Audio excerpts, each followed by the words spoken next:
Dedicated to Eastern and Southern Kentucky, this is WYMT Mountain News at 11. Good evening, I'm Madison Carmouche. Kentucky's football season kicks off tomorrow afternoon, and this season is the first time sports betting will be legal in the Commonwealth. While parents worry about their college kids racking up credit card debt, they now may worry about gambling debt. Grayson Passmore spoke with a financial advisor about what you should know to help avoid sports betting money problems. I think sports betting makes the game way more electric, for sure. In-person sports betting will launch in Kentucky on September 7th, and you can start betting online starting on September 28th, something some UK students already can't wait to do. It can be addicting. Like, if you're winning, you just want to keep going and blowing all your money, so you have to be safe, but it definitely is fun. Like, it's always a fun aspect to that.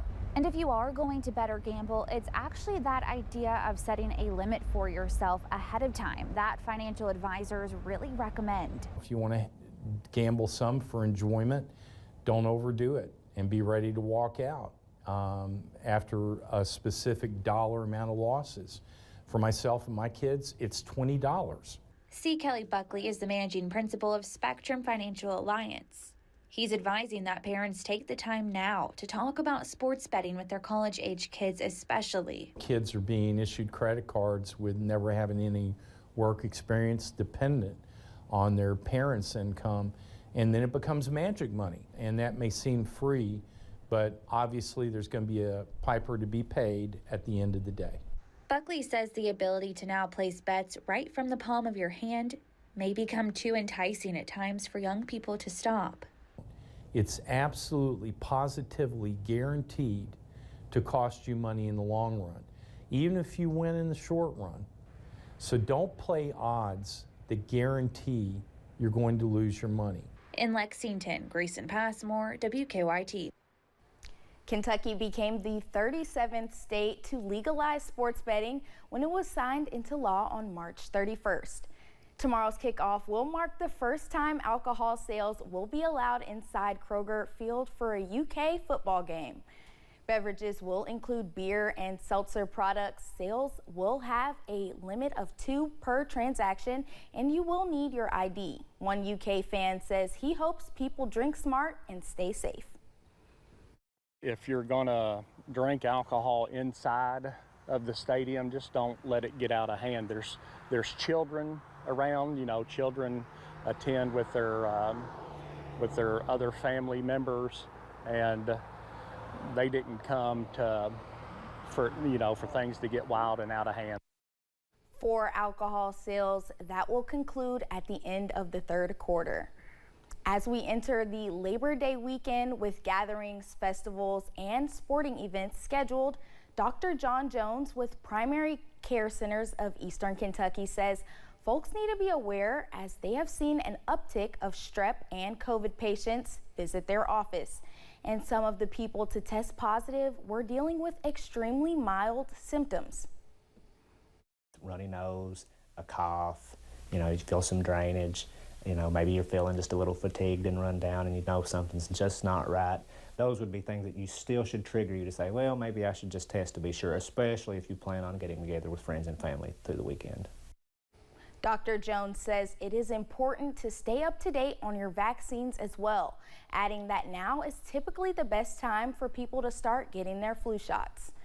A partnership between 2 theater companies is bringing depression into the dialogue. The Appalachian Center for Arts and Arendelle Theatrical are working together on a traveling production of Every Brilliant Thing.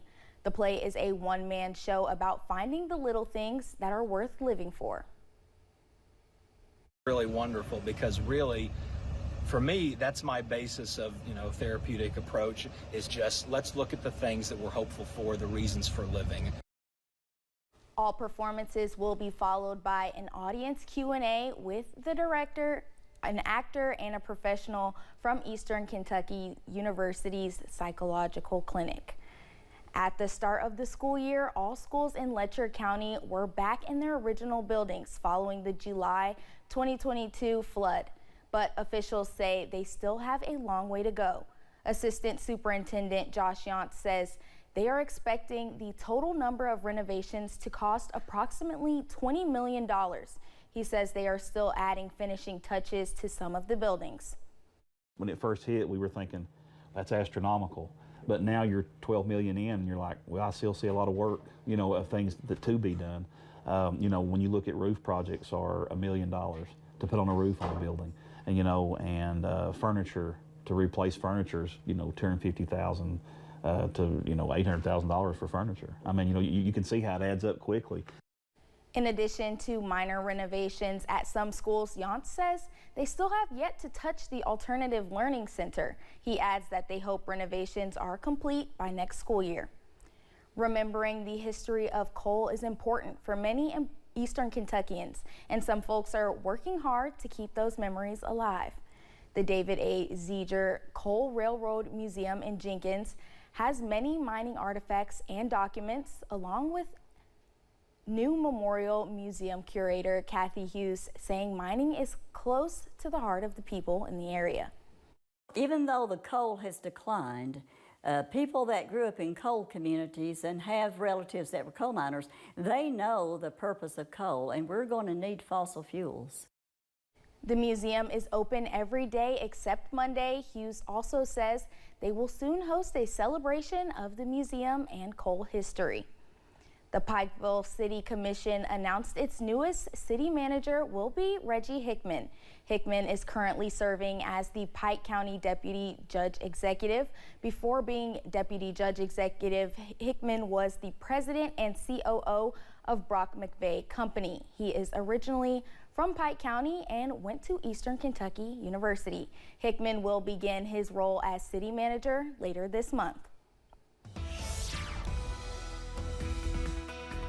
Well, the weather is dry and calm across the mountains as we close out the work week, all thanks to high pressure off the East Coast, and that is going to continue as we go into your Labor Day weekend as well. So as a result, that stretch of drier weather also going to continue into Labor Day weekend, also into early parts of next week. But notice we are giving you that first alert for possibly a few showers by the middle and end of next week as another weather system begins to move back into the mountains. But tonight, though, we stay dry. Those temperatures fall into the middle 60s as you wake up on Saturday.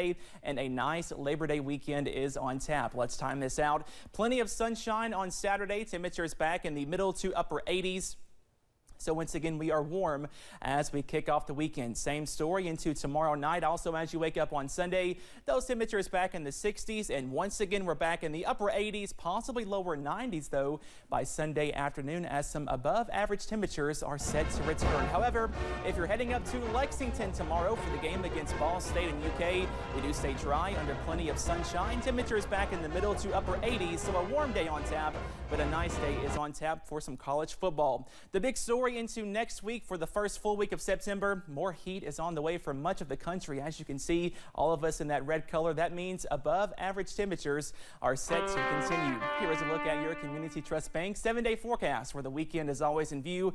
That stretch of dry weather will continue into this weekend, also into next week, all thanks to high pressure. Upper 80s on Saturday, lower 90s on Sunday, middle to lower 90s on Monday and Tuesday. So if you have any plans for Labor Day weekend, the forecast is looking pretty good. We are watching out, though, for possibly a weak weather system by Wednesday, Thursday, Friday, possibly a few stray showers, and those temperatures back in the upper 80s and lower 90s. Madison? Thanks, Cameron. That is going to do it for your news tonight. Nate Johnson and Armando Berry will have highlights and scores from across the mountains next on ARH Sports Overtime. Have a great night.